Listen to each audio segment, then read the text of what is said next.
All right, this Craftsman compressor 4-horse 25-gallon was manufactured in 6 of 94, and it's 2 of 2019 now. So it is 24 years old. I think I bought it in late 94, early 95. I can't quite remember.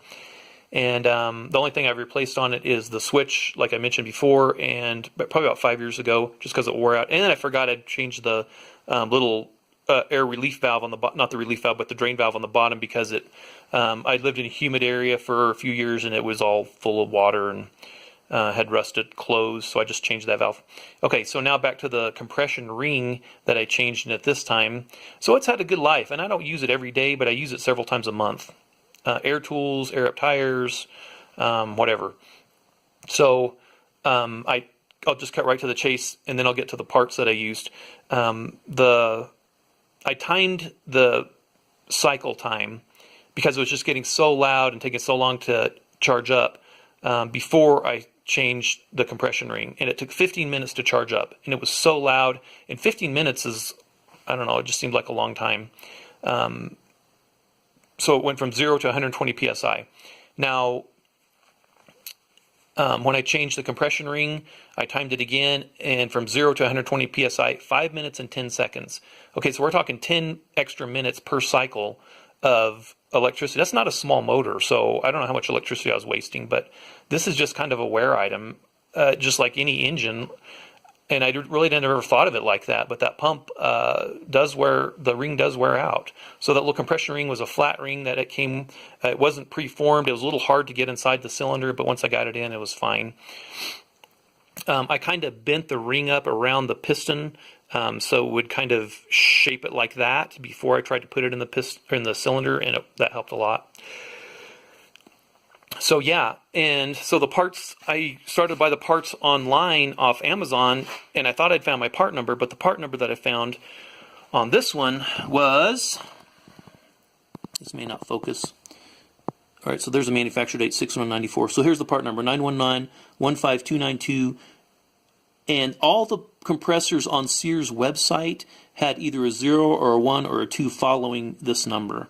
So I chatted with one of the Sears reps, and he's like, "Oh, well, I'll sell you the parts that you need to fix your thing." And I was like, "Well, I know Amazon can get it here in 2 days. How long can you?" He says, 2 days. We'll get it to you in 2 days. I was like, "Okay."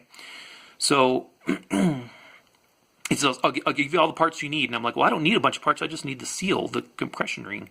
And so he says, "Well, you need these others just to make sure, since you have it apart, they can wear out too. It's that old. I just change it." I was like, "Fine, go ahead and send them to me. That's fine." It was like $22 for everything. So I was like, "Well, fine." And he didn't really list the parts that I needed, but it did include the compression ring, and I just made sure of that, and fine. So 2 days they showed up. They did screw up the address. I had to pick it up at UPS because they put my address in wrong.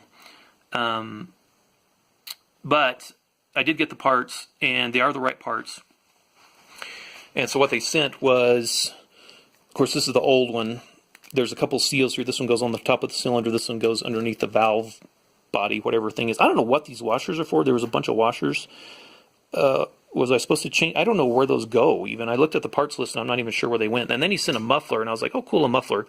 But it's the plastic muffler that I already had. So I was hoping it would come with a new filter, but it didn't. So that was... it was like $2 or $3, so I'm not going to send it back. But here's the old ring, and you can see the old compression ring. You can see how bad it was.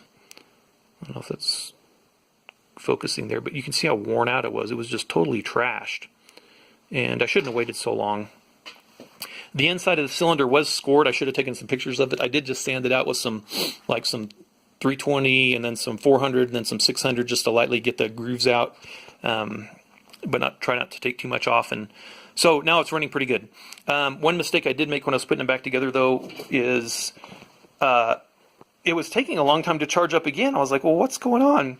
So I got the soap bottle and just some water soap, and I sprayed it all over all the connections, all around the cylinder here to see where it was leaking. And I sprayed it around this joint because I had taken this off this time. I did take this off, and I found a little leak right here. It was a real small leak, though, so I just tightened that down, and the leak went away. The soap was, of course, bubbling up like crazy around there. And then I sprayed this again right here, and I realized the air was coming out of this so fast it wasn't bubbling. It was just blowing everything out.